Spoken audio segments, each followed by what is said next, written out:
नमस्कार दोस्तों।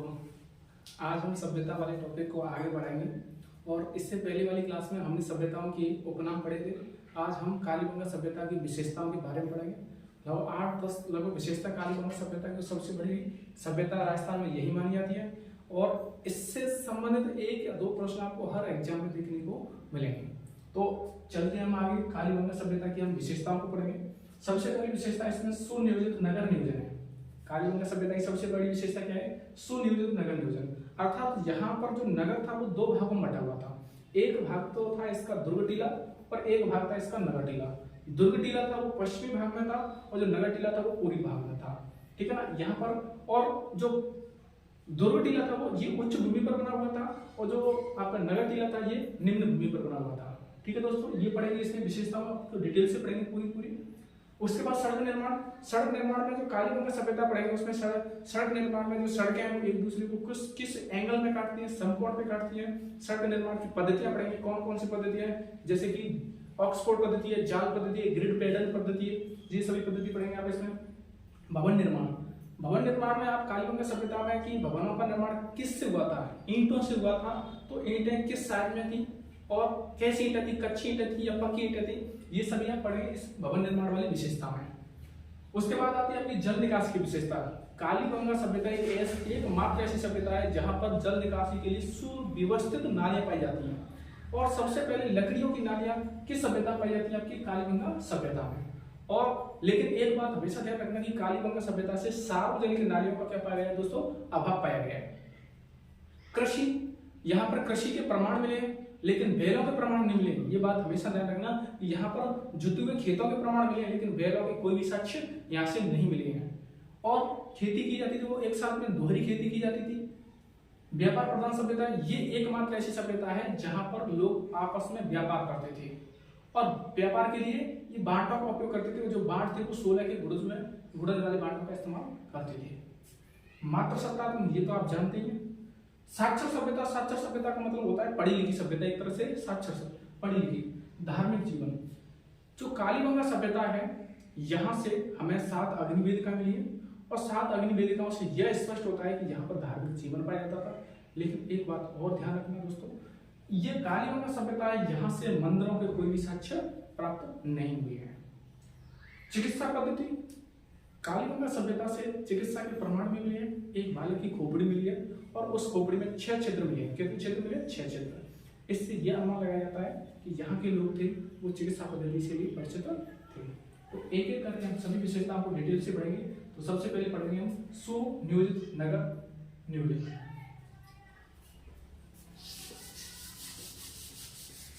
देखिए दोस्तों, सुनियोजित नगर नियोजन में क्या पढ़ेंगे? इसमें देखिए क्या है कि जैसे ये नगर है, इस नगर को 2 भागों में बांटा गया है। कितने भागों में बांटा गया है? 2 भागों में। 2 भागों में बांटा गया है। एक भाग तो था इसका दुर्ग टीला, एक भाग था इसका नगर टीला।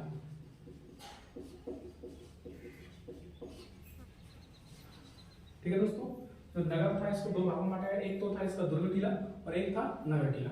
जो दुर्ग टीला था ये तो था आपका पश्चिमी दिशा में, तो आपका नगर टीला किस दिशा में होगा? पूर्वी दिशा में। दुर्ग टीला था ये तो था उच्च भूमि पर और जो आपका पूर्वी टीला था ये था आपका निम्न भूमि पर। ठीक है दोस्तों, जो आपका दुर्ग टीला था ये तो था आपका उच्च भूमि पर और जो नगर टीला था ये किस भूमि पर था? आपका निम्न भूमि पर। ये दोनों ही क्या थे? ये भी दुर्गीकृत था और ये भी क्या था? दुर्गीकृत था। इसीलिए ध्यान रखना, इसीलिए इस सभ्यता को दोहरे परपोटे वाली सभ्यता भी कहते हैं।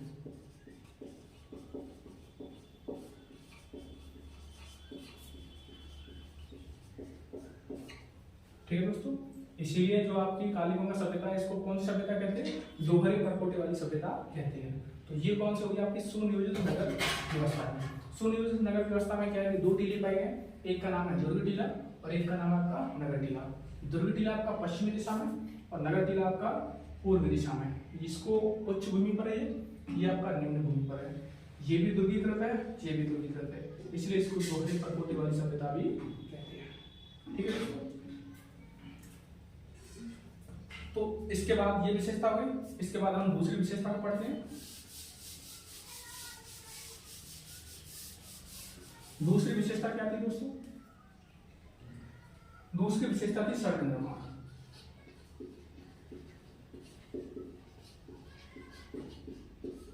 कालीबंगा सभ्यता है, यहां पर जो सड़कें वो एक दूसरे को समकोण पर काटती हैं।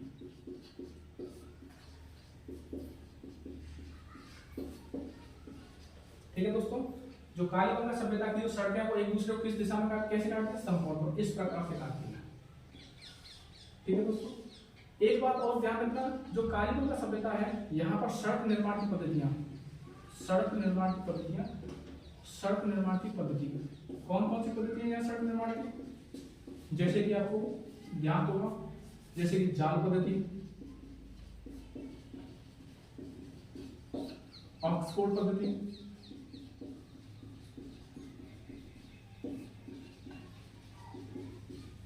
ग्रिटेन पद्धति,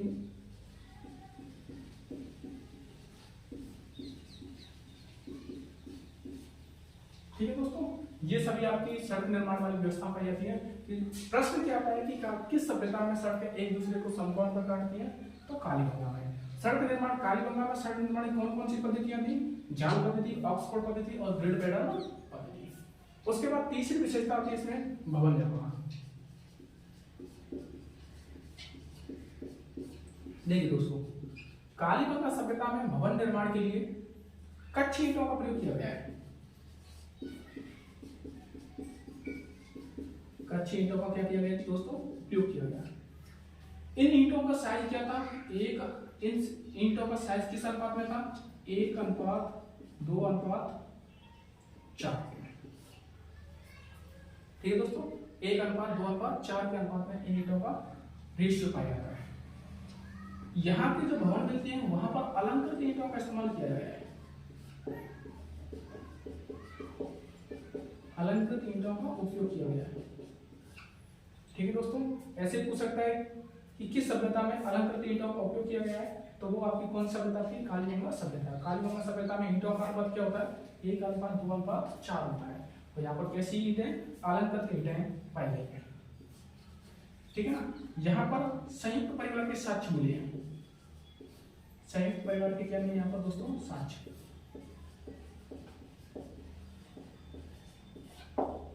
ठीक है दोस्तों, ये जो आपकी तीसरी विशेषता भवन निर्माण की, यहाँ पर कैसी ईंटें पाई गई? कच्ची ईंटें पाई जाती हैं। ईंटों का अनुपात क्या है? 1:2:4 है।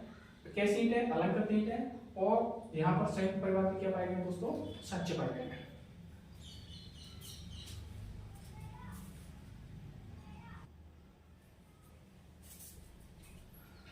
दोस्तों, जो भवन निर्माण की होगी, कच्ची ईंटों का उपयोग किया गया है। ईंटों का अनुपात 4:2:1 में अलंकृत ईंटों का उपयोग है। और संयुक्त परिवार के क्या मिले? यहाँ पर साक्ष्य मिले हैं। और भी संयुक्त परिवार के साक्ष्य के साथ साथ यहाँ पर रसोई गैस भी मिला है।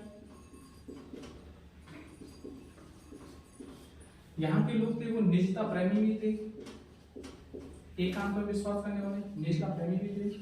और यहाँ के जो भवनों के जो गेट थे वो सड़क के पीछे की ओर होते थे, सड़क के पीछे की ओर।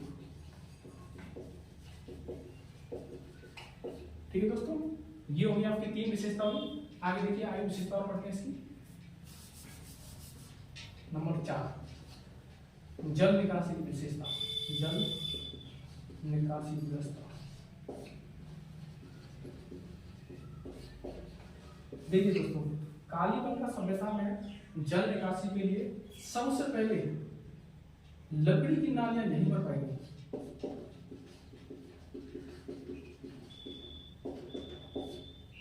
जल निकासी के लिए किसकी नालियां पाई गई? लकड़ी की नालियां। लेकिन जो विकसित कालीबंगा है, विकसित कालीबंगा है, यहां पर कैसी ईंटों की नाली पाई गई? पक्की ईंटों की नालियां।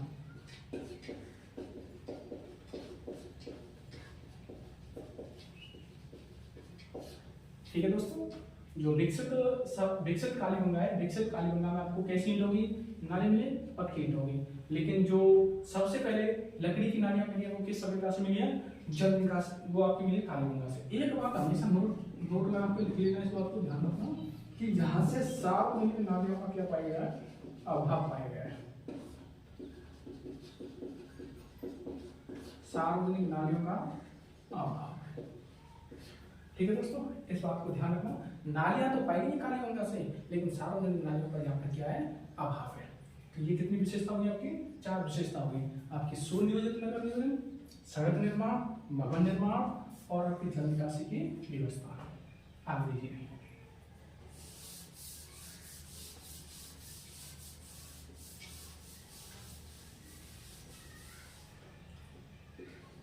पांचवी आपकी कृषि।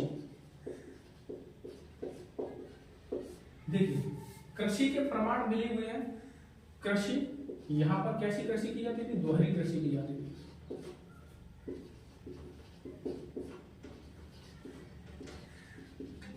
कैसी कृषि की जाती थी दोस्तों, दोहरी कृषि, मतलब एक साथ में 2 खेती की जाती थी। दूसरी बात, कालीबंगा सभ्यता में जो कृषि की जाती थी वो नगर टीले के किस दिशा में की जाती थी, दक्षिण पूर्व दिशा में की जाती थी। ठीक है दोस्तों, तो कालीबंगा सभ्यता में जो कृषि की जाती थी वो कृषि किस दिशा में की जाती थी, दक्षिण पूर्व दिशा में की जाती थी। और यहाँ पर कैसी कृषि मिली है, कैसी कृषि की जाती थी, दोहरी कृषि की जाती थी। ठीक है दोस्तों, तो ये सारी विशेषता आपको याद करनी है कि कौन कौन सी विशेषता है। कालीबंगा की विशेषता में कृषि कैसी की जाती थी, दोहरी कृषि की जाती थी। और कृषि के प्रमाण मिले वो कहाँ पर मिले हैं, नगर टीले के दक्षिण पूर्व में। दोहरी कृषि में जैसे कौन कौन सी, देखो गेहूं, जौ, ठीक है ना दोस्तों, ये दोनों खेती कैसी की जाती थी, एक साथ में की जाती थी। तो ये सारी बातें आपको क्या है, ध्यान रखेंगे। ठीक है दोस्तों,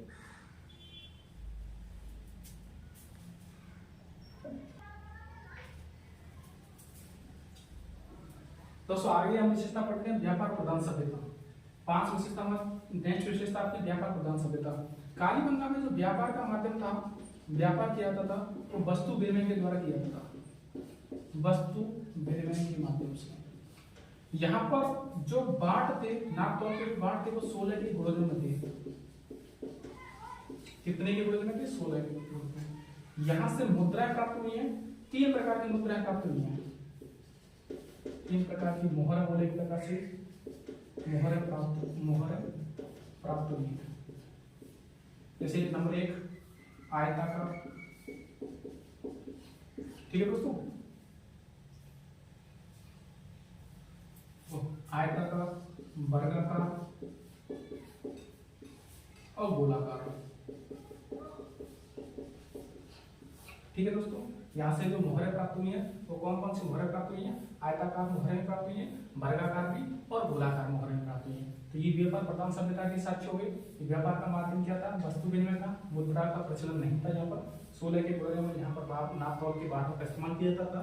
3 प्रकार की मोहरें प्राप्त हुई है, आयताकार, वर्गाकार और गोलाकार। इन मोहरों से यह भी प्रमाणित हुआ है कि यहाँ के लोगों का संबंध ईरान या इराक के लोगों से भी हुआ था। ठीक है ना दोस्तों, ईरान या इराक के लोगों से भी हुआ था। अब देखो इसका प्रमाण कैसे मिला है, क्योंकि यहां से कुछ मोहरें बेलनाकार मोहरें प्राप्त हुई है, बेलनाकार मोहरें, और इन मोहरों से यह स्पष्ट होता है मेसोपोटामिया,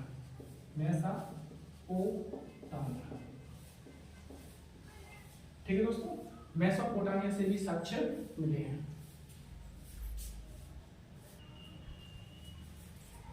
ठीक है दोस्तों, यहाँ से बेलनाकार मोहरें प्राप्त हुई है और इन बेलनाकार मोहरों से यह प्रमाणित हुआ है कि यहाँ के लोगों का संबंध मेसोपोटामिया के लोगों से भी था। तो आज के लिए इतना ही दोस्तों, पढ़ते रहिए, मस्त रहिए और अपनी पढ़ाई में व्यस्त रहिए। धन्यवाद।